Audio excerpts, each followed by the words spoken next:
Bismillahirrahmanirrahim. Assalamualaikum warahmatullahi wabarakatuh. Selamat pagi dan salam sejahtera untuk kita semua.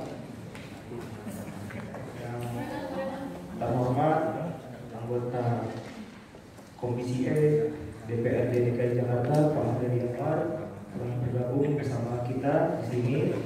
Juga saya hormati Pak Yuli, Satpam Sosial Kecamatan Senen. Saya hormati di sini ada Pendamsos Kelurahan Senen, Ketua LMK, Ketua KDM, Bapak Ibu, RT dan RW di Kelurahan Senen.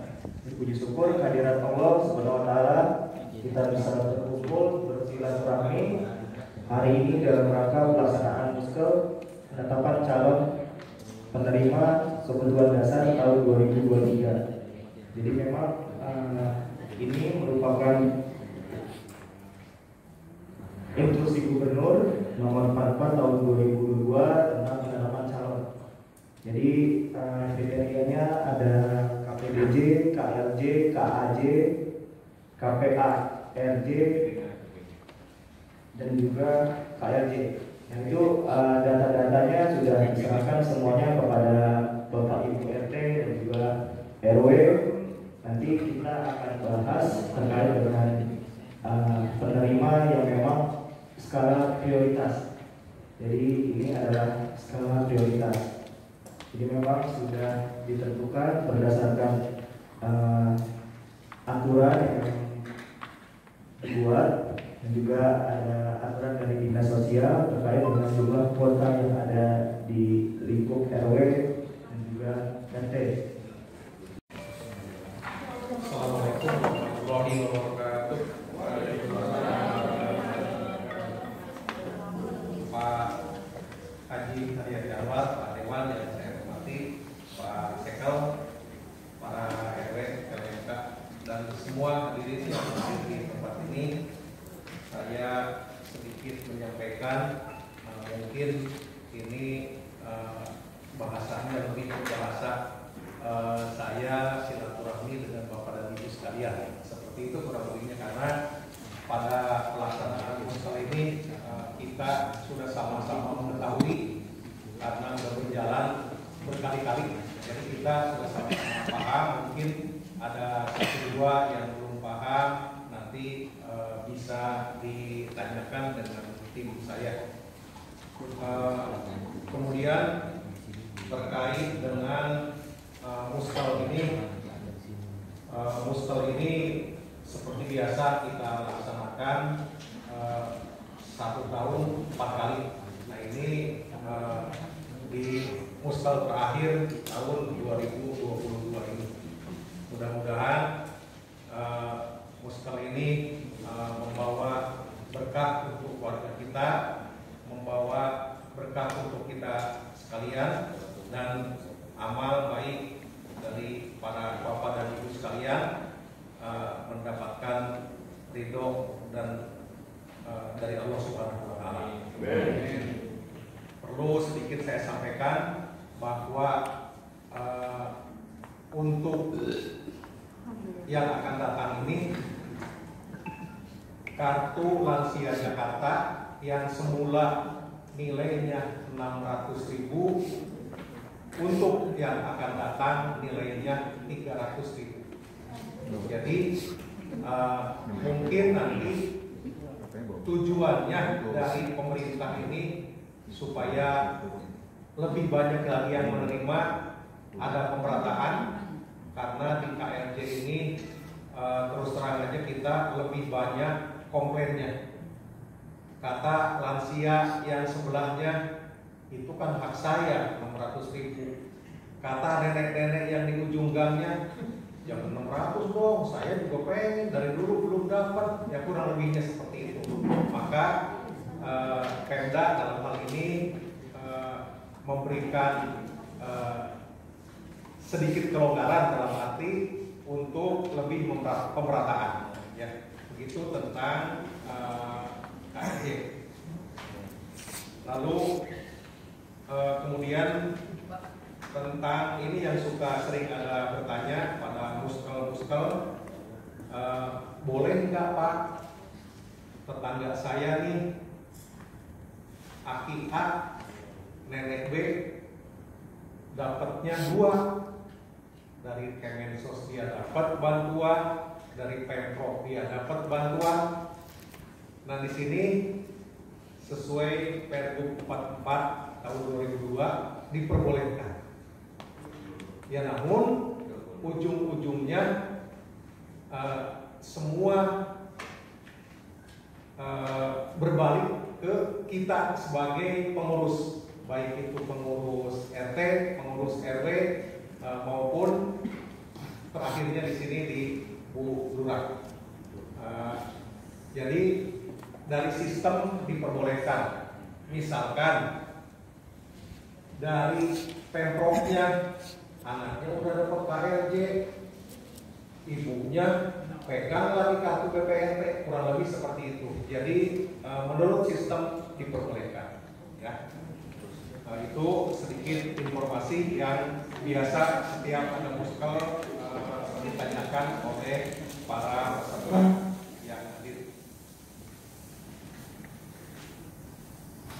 Mungkin itu aja yang dapat saya sampaikan sebagai pembuka, sebagai sedikit pengantar, dan mari sama-sama kita ikuti, sama-sama kita laksanakan muskil ini dengan tujuan akhir untuk kesejahteraan warga kita.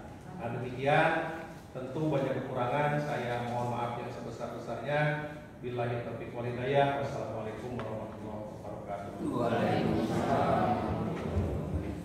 Atas penyampaiannya bahwa memang ada penyesuaian pada dirinya terkait dengan besaran KRJ yang semula 600 menjadi 300.000, karena itu memang untuk pemerataan Pak ya, untuk menambah kuota sehingga semuanya bisa mendapatkan seperti itu. Baik, mungkin kita lanjutkan Pak Haryadinur, mungkin izin Pak lanjutkan Pak. Siap. Baik, mungkin kita akan dengarkan bersama terkait dengan sosialisasi musyawarah nanti yang akan dipaparkan oleh Pendamsos pada Bu Ayu. Dipersilakan. Bu Ayu.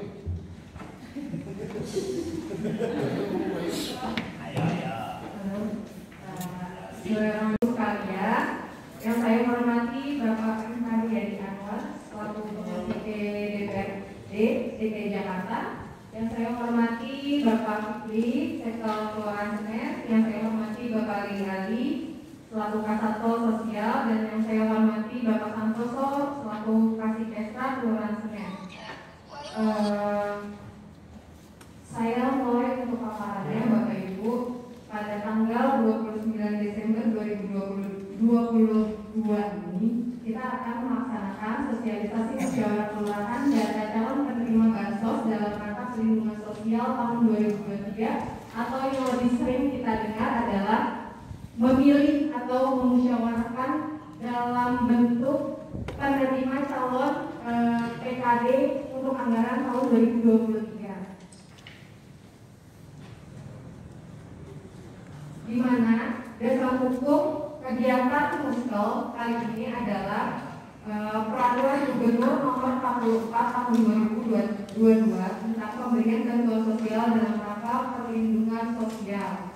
Tujuannya apa sih? Yaitu untuk memastikan keberadaan dan validasi status data calon penerima bantuan sosial dalam rangka perlindungan sosial, untuk pemenuhan kebutuhan dasar lanjut usia, penyandang disabilitas, anak, serta remaja yang orang tuanya meninggal dalam kasus COVID. Lanjutnya adalah salah satu tujuannya untuk menentukan skala prioritas usulan calon penerima KLJ, KPDJ, KAJ, KPARJ dengan memperhatikan kondisi sosial ekonomi melalui musyawarah kelurahan.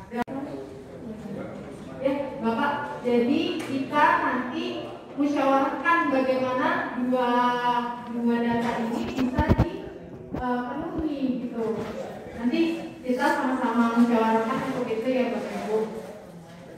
Lalu yang kuota anak, kita punya data itu satu kelurahan 2 Sedangkan untuk RW 3 itu tidak sengaja gitu, karena mungkin mayoritas untuk RW 3 itu masih aktif semua, karena juga mungkin ada orang tua yang tidur itu mungkin masih satu kakak gitu. Kemudian untuk ini kayak orang tuanya ya.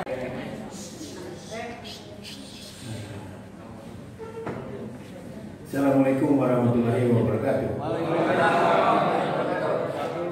Alhamdulillah, hari ini saya bisa menghadiri musyawarah kelurahan ini dan saya ingin menyampaikan saya begitu bergembira ya, senang hatinya mengikuti musyawarah ini karena begitu dinamis, begitu demokratis dan begitu terbuka. Ya. Terus di sini saya lihat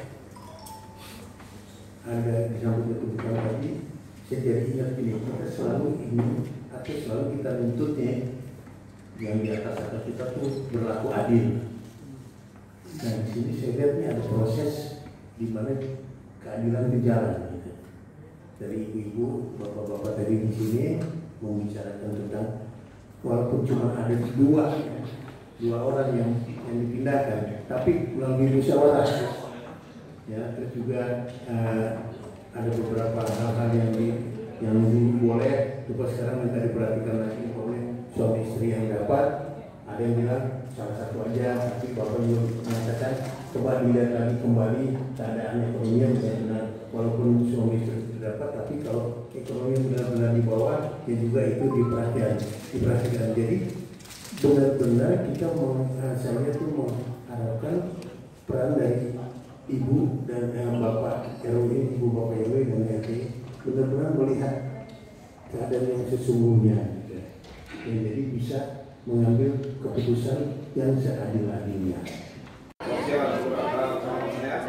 Bapak Ibu para RW,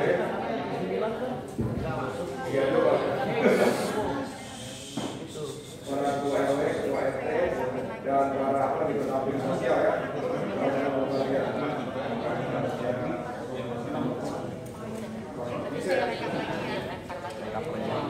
Nah, pada kesempatan ini tentunya saya sangat berterima kasih pada Gus Heron telah hadir pada rapat DTKS di Kelurahan Senen ini.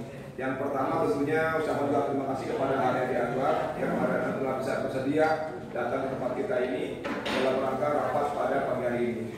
Ya, saya merasa bersyukur rapat kali ini ternyata sangat kondusif. Ya, kadang-kadang di tempat lain ini Pak Ketua antara RW-nya sama RW memotong-potong.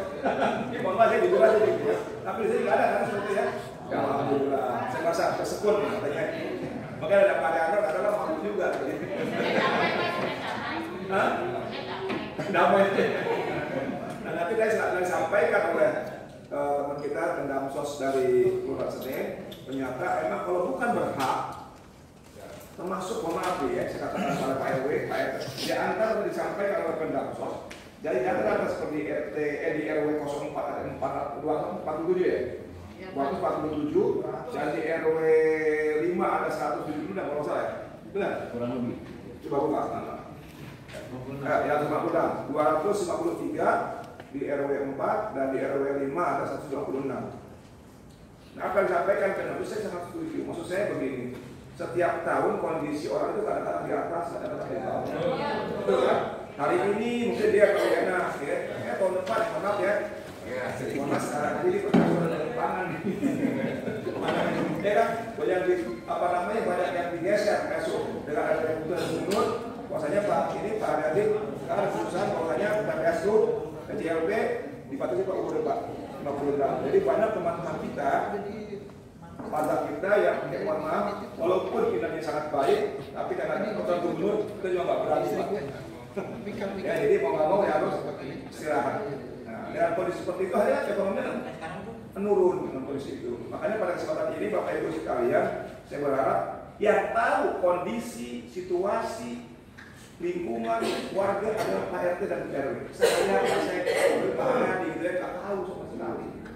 Maka saya minta dengan keikhlasan, kejujuran Bapak Ibu sekalian, kalau emang berhak